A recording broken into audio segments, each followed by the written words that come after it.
Ontem o Fantástico fez uma reportagem bem longa, na verdade é uma série de reportagens sobre a mega operação realizada no Rio de Janeiro essa semana e que levou a mais de 120 mortos lá. É uma operação que se deu no Complexo do Alemão e que estarreceu a sociedade brasileira, né, em muitos sentidos. É muita gente aplaudindo a operação, dizendo que é isso mesmo, tem que matar bandido, e muita gente, revoltada com a brutalidade policial. E aí nessas reportagens, né, eles mostraram cenas exclusivas que eles obtiveram a partir do governo do Rio de Janeiro, ou seja, uma parceria aí do governo, possivelmente para reforçar a opinião das pessoas de que foi uma operação legítima e que a brutalidade foi necessária, até porque há todo um clima de guerra, né, nessas imagens, tipo conflito ali, sons de fuzil e vítimas, né, e policiais baleados. Então, assim, eu vi duas reportagens ali nas quais mostrava isso, drones filmando ali a operação, e em outra as câmeras pessoais, né, os body cams dos policiais. Então, possivelmente, eu acho que a intenção, ao dividir essas imagens, a intenção do governo de Janeiro é reforçar essa narrativa punitivista e de violência e de brutalidade. Eu quero entender algumas coisas com vocês sobre isso hoje aqui, pensarmos algumas coisas sobre esse evento aí. Mais uma vez, dividiu a sociedade brasileira e também abordarmos um tema que eu falei esses dias atrás aqui. Eu quero explorar algumas coisas que têm a ver com, entre aspas aqui, especialistas em segurança pública, porque por um lado você tem pessoas que estudam esse assunto e que podem até falar bobagem, mas tem gente que estuda esse assunto e há um esforço tremendo de desqualificar pessoas que estudam segurança pública, mas não têm atuação prática, não são policiais, por exemplo. Então eu quero pegar mais adiante e pensarmos algumas coisas sobre isso. Mas para começar, vou deixar um recado para vocês, porque hoje foi lançado, está disponível já na Amazon, o meu livro O Golpe que Falhou, que conta como foi a tentativa de golpe de Estado no Brasil em 8 de janeiro de 2023. Então ali tem uma anatomia do preparo para o golpe, o que aconteceu, quem são os participantes, mas além disso também tem uma análise do discurso bolsonarista e como isso foi ao longo do tempo levando, né, a essa aceitação de que um golpe de Estado seria necessário no Brasil. E isso tem tudo a ver, na verdade, com o tema do vídeo de hoje, porque esse discurso punitivista, de violência, de violação de direitos humanos, é um discurso muito recorrente na extrema-direita, que parte, inclusive, de uma insatisfação coletiva, né? Como eu falei no vídeo de sábado, sobre uma pesquisa feita, que foi muito questionada também, mas uma pesquisa feita sobre a reação das pessoas e muita gente, um percentual muito alto, dizendo que apoiava esse tipo de operação policial, e eu falei que não surpreende isso. Não surpreende porque é uma reação natural nossa, uma reação, psicológica nossa, mas natural diante da nossa mortalidade, possivelmente. Então, assim, a gente tem essa reação e é uma reação de tentar restaurar o sentido e a ordem para a sociedade. E aí é claro que as pessoas, mesmo quem mora em comunidades, prefere ver uma atuação da polícia, prefere ver uma atuação brutal às vezes, do que estar numa situação fora de controle, né? Então, assim, como eu falei ali, você vê os vídeos dessa operação, é chocante e dá muita pena das pessoas. Dá pena de quem mora nessas comunidades, que tem que viver sobre essa situação, dá pena dos agentes de segurança que estão lá, expondo a sua vida ao risco. Então, assim, é claro que é indignante, é claro que é revoltante, e é claro que é compreensível que as pessoas queiram medidas drásticas e violentas para responder essa situação, porque parece que não há resposta. Eu acho que esse é o grande o dilema de tudo, né? Assim, como lidar com essa situação, e é isso que eu quero falar com vocês hoje. Mas esse livro meu sobre o Bolsonaro mostra como esse discurso foi capitalizado pela extrema-direita, né? Esse discurso de punição, de violência, de ruptura democrática em alguns casos, como isso foi usado e como isso está, perpassando a história do Brasil. Então vá lá, confira, está disponível na Amazon, e também tem um presente para vocês. Hoje, só hoje, está disponível o meu livro sobre o Bolsonaro, o primeiro livro que eu lancei sobre o Bolsonaro, que se chama Minha Especialidade é Matar, que também vai analisar esse discurso de ruptura democrática, esse discurso pró-tortura, pró-violência, pró-morte de criminosos, entre aspas. Então, assim, vale conferir porque esses dois livros, né, eles se complementam. O primeiro livro é sobre o primeiro ano do governo Bolsonaro e o golpe que falhou, analisando a sequência disso, né, como isso aqui vai levar a, de fato, uma tentativa de ruptura institucional. Então, vamos pensar aqui algumas coisas sobre isso, né? Porque, como eu falei, a grande questão por trás dessa operação, né, dessa operação brutal que a polícia realizou e que o governo, coordenado pelo governo do estado do Rio de Janeiro, o grande dilema por trás disso funciona? Porque a questão é essa, né? Você tem um problema, sabe, crônico no Brasil, um problema profundo no Brasil, que é do crime organizado e controle que o crime organizado tem de territórios no Rio de Janeiro, por exemplo, em outros estados também, né? Não apenas no Rio, mas tem outros estados também que você tem territórios que são controlados por narcotraficantes e, por outro lado, né, no caso do Rio de Janeiro, você tem também controle de milicianos, ou seja, zonas de disputa territorial. E aí a questão é, qual é a solução para isso?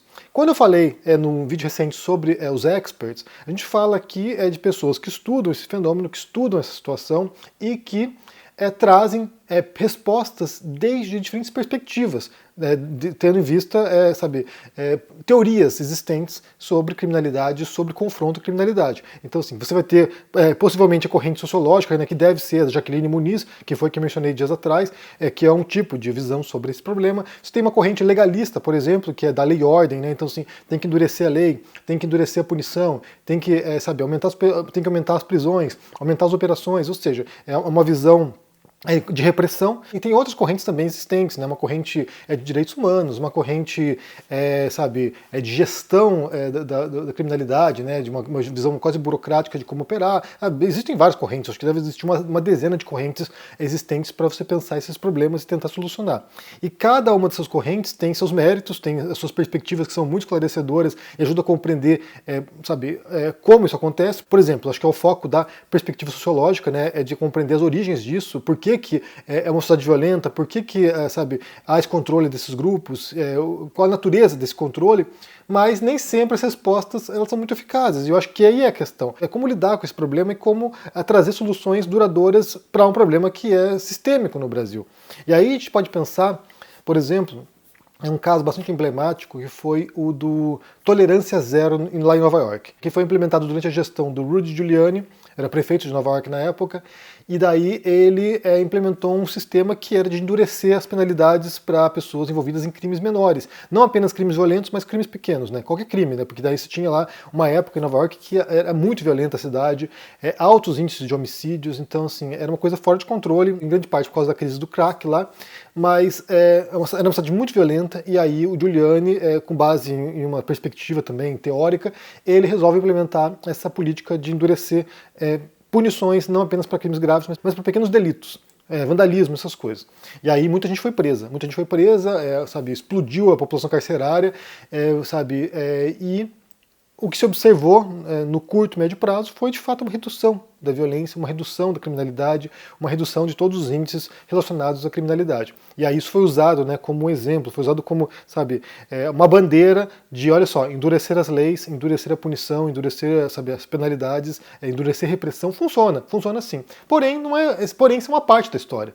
Porque se você observa estatísticas de outras cidades na mesma época, né, outras cidades também violentas nos Estados Unidos, você percebe que todas as cidades, ou muitas dessas cidades grandes, também tiveram reduções drásticas da violência, mesmo sem implementar medidas duras como o do Giuliani. Então, sim, o que houve foi um processo coletivo nos Estados Unidos, em diferentes cidades, que viram a redução da violência, dos homicídios, simultaneamente, apesar de aplicarem medidas distintas em diferentes cidades.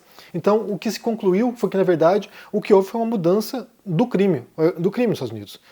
Primeiro passou esse surto, né, do crack, então isso reduziu bastante a violência, mas também outras coisas que foram acontecendo, né, redução do desemprego e assim por diante. Então seria um fenômeno nacional que foi sendo refletido de diferentes modos em diferentes cidades, mas não teria sido a medida específica do Giuliani que teria salvado Nova York da criminalidade. O que aconteceu, e aí a crítica que vem, foi de muita gente dizendo que o que levou foi a explosão da população carcerária, mas também uma quebra de confiança da população civil, né, dos cidadãos de Nova York, em relação à polícia, porque eles tinham medo, né? Qualquer crimezinho, brando, levaria a uma prisão. Claro, uma prisão se você fosse negro ou latino, porque se você fosse branco a tendência é ser mais complacente.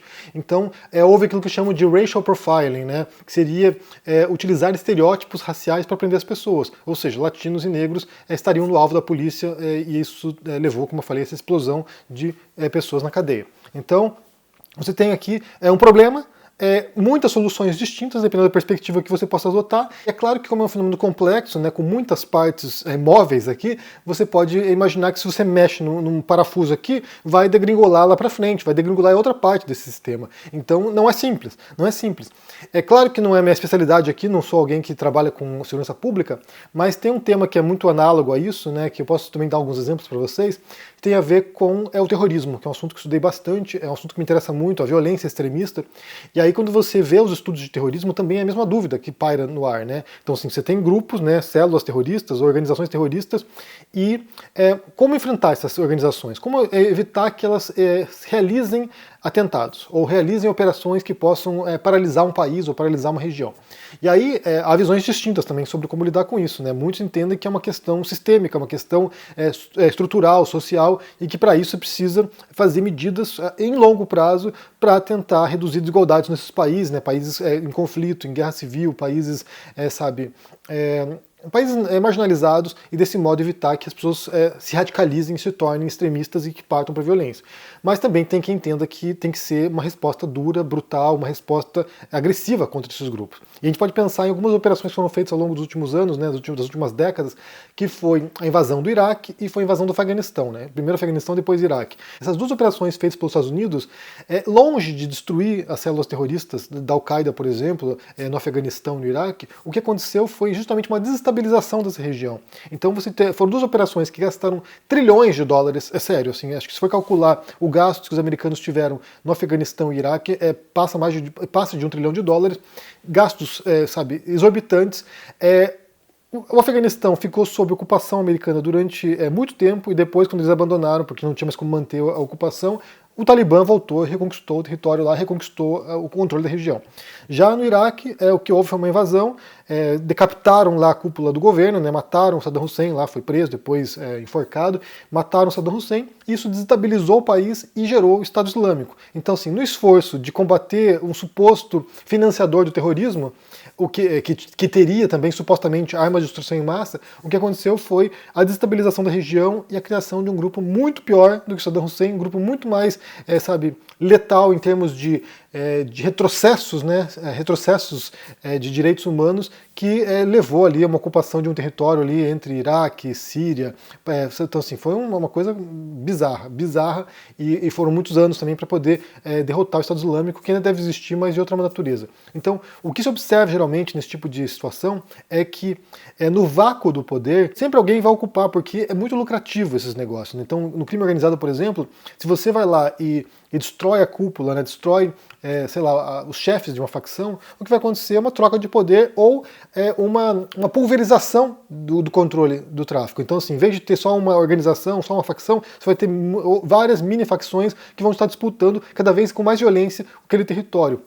Eu vi um analista falando sobre isso, ele deu o exemplo da Colômbia, que quando derrubaram lá os chefes dos cartéis, o que aconteceu foi o surgimento de várias facções menores que foram ocupando esse território. Porque não vai deixar de existir, obviamente. Não vai deixar de existir venda de drogas, não vai deixar de existir certos tipos de crime que são muito lucrativos, como eu falei. O que vai acontecer é só uma troca de poder, só uma troca e talvez uma redução da influência. Então, no fim das contas, acho que a grande pergunta é como lidar com esse fenômeno, como lidar com essa questão. E aí tem que pensar de acordo com as perspectivas existentes. Então, quando a gente fala de confronto, né, violência, terrorismo ou crime organizado, a pergunta é essa. Isso é eficaz? Isso funciona? Qual vai ser a consequência disso? Isso vai levar a uma redução da criminalidade? Vai levar a uma redução do controle da facção naquele território? O que significa isso? Porque se for só uma operação para matar pessoas, isso é pouco eficaz. Isso gera ressentimento, isso gera temor, isso gera esse tipo de visibilidade que, até onde eu compreendo, não é muito positiva. Aí, primeiro ponto. Segundo ponto, a gente vai voltar a falar aqui sobre especialistas, sobre experts, né? No vídeo recente falei sobre isso, mencionei o caso da Jaqueline Muniz, que estava sendo ridicularizada pela extrema-direita, pelos direitistas, né, porque ela teria um visual não condizente com o expert, né, cabelo vermelho, essas coisas, o óculos dela. Então inicialmente foi isso, depois surgiram outras coisas, algumas falas dela que foram utilizadas contra ela. Mas o que eu vi nos últimos dias foi muita gente, inclusive muitos PMs, muitos policiais, dizendo o seguinte, né? Quem é essa pessoa, quem é esse especialista que nunca esteve em campo, que nunca esteve numa operação policial, que não sabe qual é o mundo real, qual é o mundo prático, só sabe a teoria. E aí muita gente usando isso aí como uma desqualificação de experts, de especialistas sobre certos assuntos. E aí também isso é absurdo. Para ser bem sincero, assim, para mim isso é absurdo, porque a gente fala de duas competências distintas, né? Duas competências diferentes. O agente de segurança pública, ele é um operador da segurança pública. Ele é alguém que está lá em campo, sob ordens de alguém, sob comando de alguém. A gente espera que seja de um expert, alguém que tenha planejado a operação e que tenha dito, olha, tem que fazer tal coisa, tem que pegar tal traficante, tem que ocupar tal território. Esse tipo de operação ela é planejada por alguém. Ela não é planejada pelo policial militar na rua. Não é o cara lá, o soldado lá na viatura dele que planeja uma operação como essa. Alguém está por trás disso e a gente imagina que seja alguém com um tipo de formação específica para poder pensar e planejar esse tipo de operação. Geralmente um expert, geralmente especialista. Claro, como eu falei, tem várias correntes de pensamento em relação a isso, várias correntes de interpretação desses fenômenos. Se você tem alguém, vamos supor, uma Secretaria de Segurança Pública, que tem lá, sabe, um expert que seja legalista, ele vai achar que tem que endurecer a repressão, ele vai achar que tem que endurecer a violência, tem que ser com brutalidade mesmo. Então é isso. Aí depende da perspectiva que adota, mas a gente supõe que por trás dessas operações tem alguém pensando essas operações, compreendendo esse fenômeno e trazendo respostas para que os agentes de segurança vão lá para a rua e façam o seu trabalho. O agente de segurança ele não é o expert em segurança pública, ele é um operador de segurança pública, ele é alguém que está lá cumprindo ordens para fazer a operação.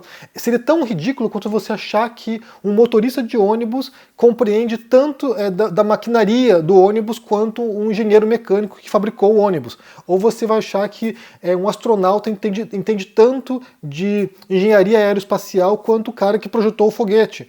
Ou que um pedreiro entende tanto de construção civil quanto o engenheiro que planejou a obra. Então, assim, são coisas distintas. O engenheiro não precisa pôr a mão na massa para poder compreender como, sabe, estruturar um edifício de 80 andares. Não precisa fazer isso. Quem tem que fazer isso, quem tem que seguir as ordens, é o pedreiro lá, são as pessoas que estão no chão da obra fazendo o trabalho. Mas quem está planejando lá atrás não tem que ter experiência prática nesse sentido, sabe, da rotina do trabalho. Não, aí sinceramente é bizarro pensar isso. Então, assim, isso aqui é não compreender as atribuições existentes dentro do planejamento de uma operação, por exemplo. É do mesmo modo como, que eu posso pensar de maneira análoga aqui, muita gente que me pergunta, né, sobre quando eu falo de debates aqui, se eu tenho experiência com debates. É justamente porque eu pesquiso debates que eu acho que esse tipo de debate que existe atualmente é totalmente ineficaz. Porque eu estudo o debate, é justamente por isso que eu entendo que esse tipo de debate ele polariza a sociedade, ele não contribui para a criação de consenso, ele não ajuda a transferir conhecimento, não ajuda a criar conhecimento, ajuda a confundir as pessoas, fica nessa dicotomia de respostas, né? Um versus o outro, geralmente de posições antagônicas, então assim, não há construção de conhecimento real e no fim das contas é uma disputa de ego. Então, assim, eu como estudioso de debates, de retórica, de argumentação, eu entendo justamente que esse formato de debate ele é corrosivo, ele não é produtivo. Por que eu participaria de um tipo de debate como esse? Não faz sentido nenhum, tem menor propósito. Mas é isso. Então, eu trago isso para vocês para que a gente possa pensar algumas coisas sobre isso. Né? A gente tem um problema, isso não é uma questão, é um problema grave. Como lidar com esse problema? A resposta dada é a melhor? A resposta de repressão, de violência, de assassinato de cidadãos, suspeitos, né, de crime organizado, suspeitos de integrarem o crime organizado, é a melhor resposta? Isso vai contribuir para a sociedade ou não? Isso vai contribuir para a redução daquele fenômeno ou não? Porque se não contribuir, qual é o propósito? Aí tem que pensar sabe, em qual é a resposta mais apropriada. Tem quem acha que a resposta apropriada é violência. Inclusive, como eu falei, como esse mecanismo de defesa nosso. A gente quer uma resposta. E a resposta mais imediata e a mais evidente é aquela que traz corpos nas ruas. Aí é apaziguar o desejo de vingança das pessoas, que é um desejo pré-civilizatório, compreensível, mas pré-civilizatório. E só lembrando aqui uma última ressalva, voltando ao campo do terrorismo, geralmente as operações violentas contra células terroristas, o que isso faz é matar alguns terroristas, mas gera mais terroristas, né? Cada terrorista morto gera, sei lá, 5 novos terroristas, porque as pessoas querem se vingar da morte lá do parente que era terrorista, querem vingar a morte de alguém que representava a libertação nacional, representava algum tipo de enfrentamento ao imperialismo e assim por diante. Então, geralmente, operações violentas contra grupos terroristas não dão o resultado imaginado.